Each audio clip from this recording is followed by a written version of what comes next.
Tem, é o Nathan. Pode passar.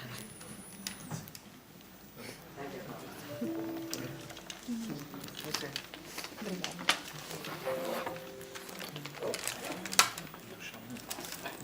Pronto. É isso. Obrigada.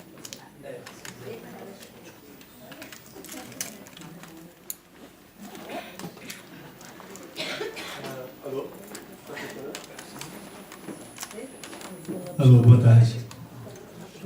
Muito obrigado, é uma honra imensa para mim estar aqui na Fundação José Saramago, um escritor que eu tanto admiro. Eu gostaria de agradecer aos organizadores, a André, ao Ronaldo e a Elsie, muitíssimo obrigado. O título dessa minha apresentação, Ver para Escrever, a imagem na origem do poema. Eu falarei de 3 livros nos quais eu venho trabalhando nos últimos 4, 5 anos, livros de poemas que dialogam com as imagens.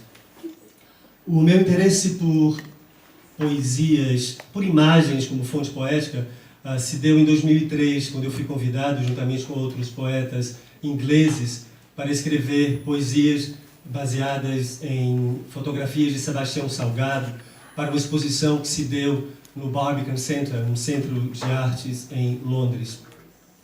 O ano era 2003, era o ano da invasão do Iraque, e eu me lembro que antes da própria invasão já se falava na destruição do país, mas também na reconstrução do país. E já começavam a discutir que empresas ganhariam os contratos lucrativos para a reconstrução do Iraque. Então, vendo essa fotografia, que não é no Iraque, mas em Cabul, Afeganistão, em 1996, eu, vendo esse homem em ruínas, nessa cidade em ruínas, quase que um refletindo o outro, eu escrevi essa poesia. Ruínas. Um homem vai pela rua como um rio em seu leito, como se carregasse na carne reflexos do que vê nas margens, estruturas de prédios quebrados, as ruínas da sua cidade. Essas ruínas recentes não excitam arqueólogos. Escombros da última guerra, não é erosão do tempo. Os olhares voltados a elas não precisam imaginar o que eram. A era passada ainda mora na memória sem trégua dos vivos. Essa civilização não se perdeu e assustada ressurge como capim entre as pedras.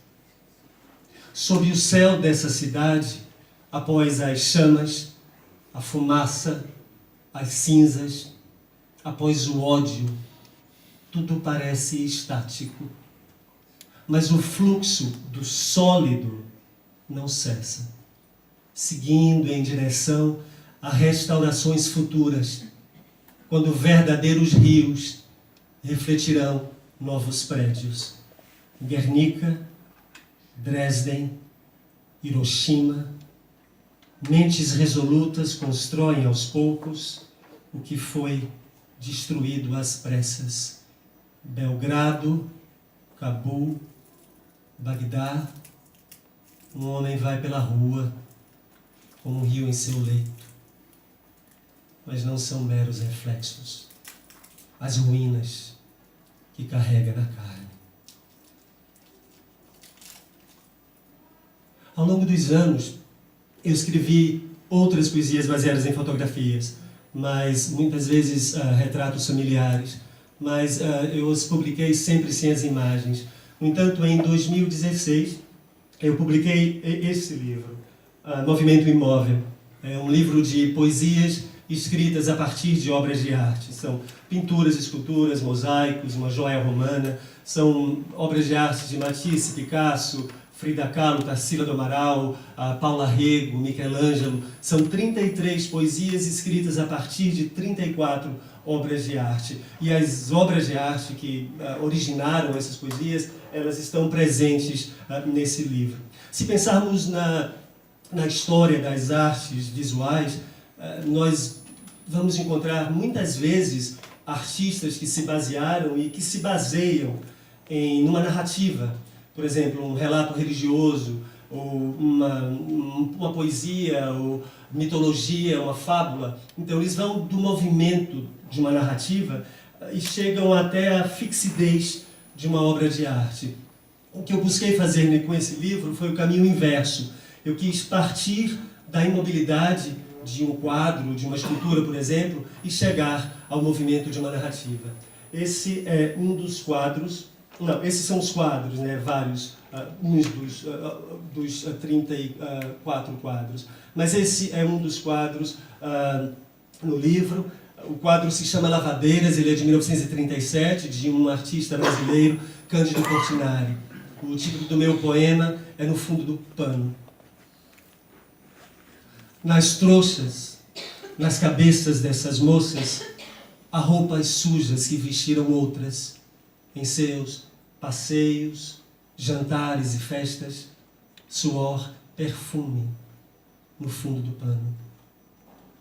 No pano que elas vestem, essas moças, entra o suor, seu perfume agridoce, pérolas transparentes que o permeiam, molhando em amargo o raso dos vestidos. São tristes os vestidos dessas moças. Nenhuma flor, nem mesmo murcha ou folha, nenhuma cor de pétala no claro, alvo lavado por suas mãos tão limpas. Nas mãos ainda meninas dessas moças, brincar é força de dedos que doem, que esfregam cegos qualquer encardido e espremem a espuma quando a água enxágua. Seguindo os pés descalços dessas moças, se chega a beiras, lagos escondidos, onde se afoga o fundo frio do pano, das roupas sujas que vestiram outras. Então, essa é uma poesia do livro Movimento Imóvel, e em seguida, o livro seguinte se chama Bichos, Poesias Desenhadas. Eu não disse, esses são livros que fazem parte, né? 3 livros, eu estarei falando de 3 livros. São livros que fazem parte de uma trilogia que eu apelidei de a trilogia dos livros das capas brancas. Mas como podemos ver aqui, uma capa branca, mas com um desenho infantil. Eu me explico. Esse é um livro de poesias, de quadras, são 83 quadras, escritas sobre animais. Eu não me baseei em obras de arte para escrevê-lo, mas eu me baseei nas próprias imagens dos animais, em suas cores, em suas características individuais, em suas formas. E após escrever esse livro, eu pensava em procurar um artista para ilustrá-lo. No entanto, eu conversando com uma irmã, minha irmã que é diretora de uma escola fundada por minha mãe, no subúrbio de Piripiri, em Salvador, de onde eu venho, uma escola muito importante para a história da minha vida. Conversando com ela, ela falou, não, eu não conheço ninguém, mas por que não os alunos da escola? E essa foi uma ideia de minha irmã que eu abracei imediatamente. Então o trabalho dela, um trabalho magnífico da minha irmã Mila, ela trabalhou com um grupo de crianças, 29 crianças, do 5º ano do ensino fundamental, crianças com idades entre 10 e 11 anos. Então ela leu cada uma das 83 quadras a um grupo de crianças e todas essas crianças responderam com os seus desenhos. Em seguida, minha irmã me deu uma caixa com centenas de desenhos e eu fui escolher o desenho que, na minha opinião, se aproximava mais da minha poesia. Todas as crianças têm ao menos um desenho no livro, algumas têm mais de um. Esses são alguns dos desenhos. Eu lerei 2 poesias. Mico-leão dourado. Leva leão no nome, mas dele não descende. Se defende, se some, que o verde não o desvende. Canguru. Depois que a dor desfia a bolsa e num rio desce, noutra bolsa se enfia a cria enquanto cresce. E agora eu chego ao último livro. O último livro é um livro de novo, um livro de capa branca, um livro que será lançado este ano. Eu gostaria de dizer, em agosto desse ano. Os meus livros são lançados por uma pequena editora na Bahia, em Salvador, uma editora chamada Editora Calango. Meu editor é Dan Ribeiro. Esse é um livro de fotografias. Aí eu volto, né, à fonte inicial. Eu comecei com imagens de Sebastião Salgado e aqui estou eu voltando a essa fonte inicial, a fotografia. Eu acredito que seja um livro que algumas pessoas vão percebê-lo como um livro triste. Eu não o vejo assim. Eu vejo um livro forte, de imagens fortes, sobre pessoas fortes em momentos fortes. Só para resumir assim, os temas, eu diria, vão desde a construção de Brasília por trabalhadores, à destruição de Hiroshima por uma bomba cujo codinome era Menininho. Eu lerei 2 poesias apenas desse livro. São poesias que retratam negros, um menino negro no Brasil e um homem negro nos Estados Unidos. Vendo esse menino negro no Brasil e vendo a imagem de cerca de 1862, então, se pensarmos que a lei do ventre livre no Brasil é de 1871 e a lei áurea, que foi promulgada no Brasil, a lei que aboliu a escravidão no Brasil, de 1888. Então, logicamente, esse menino não era dono da sua liberdade. Mas eu gosto de imaginá-lo se imaginando livre.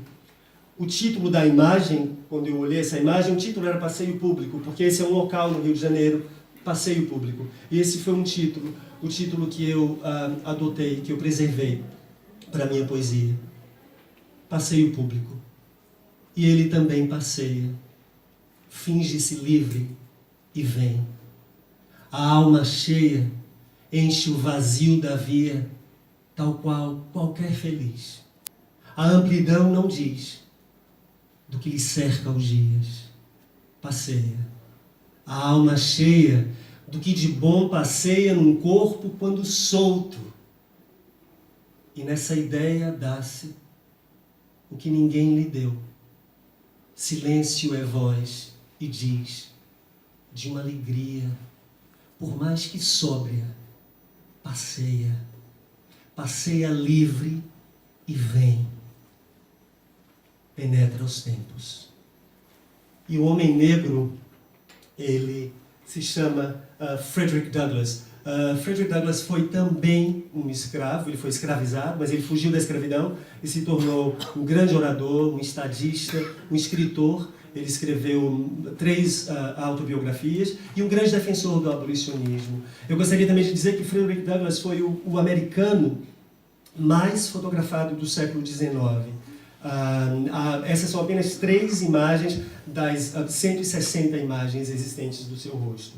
Senhor de mim, roubei do meu Senhor esta cabeça, roubei-lhe a sombra de braços e mãos, roubei do tronco seu esse tronco solto, e as pernas lhe roubaram os pés que se disseram ao chão. Roubei-me do Senhor que me roubara de mim o que era ser de mim, e a mim me dou o que é me ser de mim, Senhor. E para terminar, eu gostaria de ler só mais uma poesia.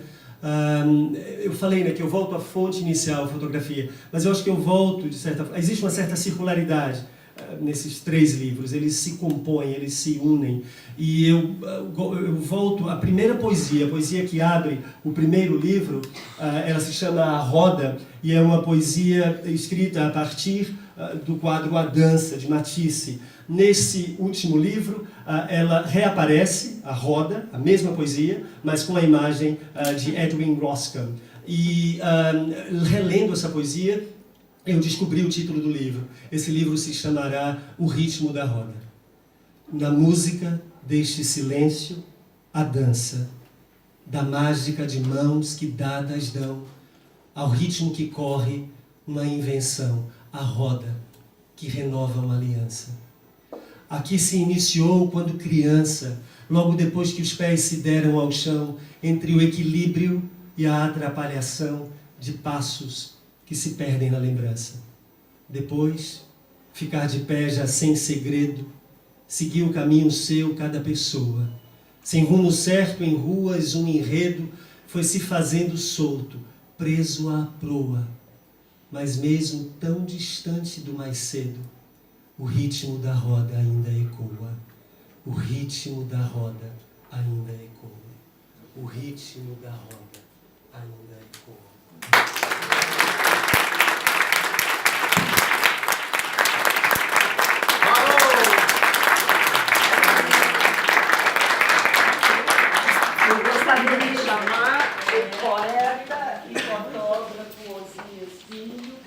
da residência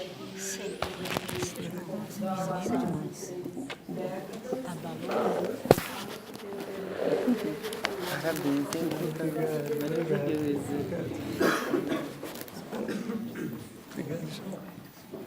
Maravilhoso.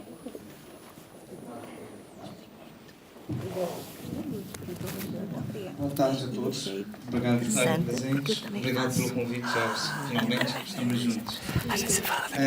Aproveitando a deixa do Natan, o meu tema vem logo a calhar também com a imagem como arma. Num tema denominado O que vejo quando leio. Vou tentar, muito brevemente,